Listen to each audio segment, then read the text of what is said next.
Hey guys, what's up sa inyo? Ito, nandito tayo ngayon sa sa hallway ng TVJ. Medyo malakas yung sound set. Pakita ko sa inyo. Yeah, si Tol Chris. Ito, kasama natin si Tol Chris. Ganun, tinira niya na siya. Okay, kumusta mga kababayan? Dito na kami sa loob. Si Mayor. Mayor. Tita Macy. Mayor. Ay, Rendon. Tuwan tayo. Mayor. Mayor. Ayan guys, so ganto-ganda yung hallway dito. Guardia. Ganto-ganda yung hallway dito. Ayan o. Diyan duman si Tito Vic and Joey nung first mga kababayan. Aired ng ayan. Hindi talaga ako pala video, pero eto, napapa-video ko. Siyempre ba naman, kasama natin si Tol Chris, si Tol J. Guevara, si Tita Macy. Tapos nandito pa tayo sa TV5. Ayan o. Nagbibidyo. Ay sir, hello po. Hello po. Hi sir.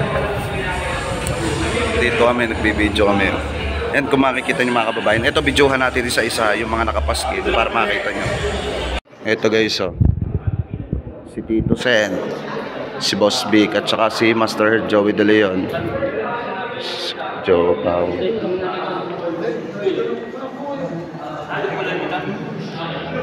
Ito yung hallway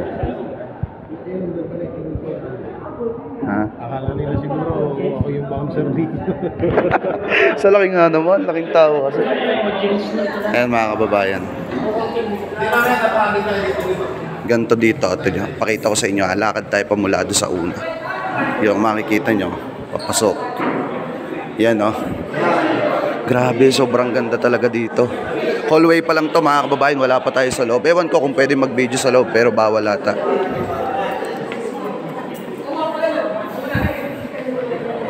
Ganyan dito sa TV5.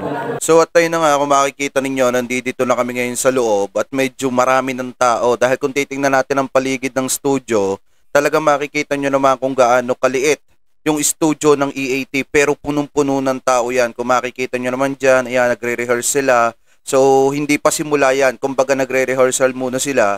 Actually mga kababayan, napakaraming tao talaga dyan at medyo maingay. Baka makapiright tayo ng sounds yung kakantahin nitong si Miss Karen. Kaya ang ginawa na lang natin, nag-voice over na lang tayo, ika nga. Kung makikita nyo mga kababayan, ayun yung nag-ano ko sa kanila, nag-organize. Ayan, nagpa-practice muna. Tapos ito, kinakanta ni Miss Karen. Yung mga kanta mga kababayan na talagang inihanda niya. Actually, ito mga kababayan, hindi po ito bago Hindi bago itong ating ipinapakita sa inyo, itong in-upload ko dito sa Jake Magnus Opinions. Ito po ay yung unang beses na nagpunta kami sa EAT nung naimbitahan kami doon.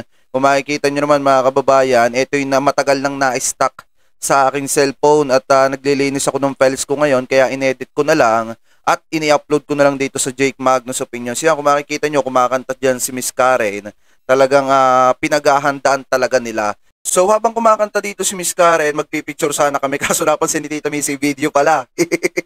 Kaya nagtawanan na lang kami. Tapos dito, simula na ito mga kababayan hindi na rehearsal yan.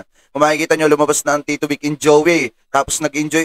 Hindi ko na kinuhanan yung mga parte na kung saan may mga palaro. Dahil ang kasunod dito mga kababayan, yung pag-enjoy ni Boss Vic, yung pagkausap na sa amin nitong si Tito Sen at saka nitong si Master Henyo Joey De Leon. Kung mapapansin nyo, ayan sa parte ng video ito mga kababayan, makikita nyo, kinakausap kami ni Master Henyo Joey De Leon dahil may ibinigay nga siya na 3 damit sa amin 3 na defender mga kababayan. Actually dapat nga marami yung kaso nga 3 lang kami. Tapos dito maba ako at nagpa-picture kay Master Henyo Joey De Leon at sobrang bait niya mga kababayan. Kaya maraming salamat sa Tito Vic and Joey. Hindi ko makakalimutan yung naging unang araw ko, yung naging unang pagpunta ko dito sa EAT. Mabuhay kayo.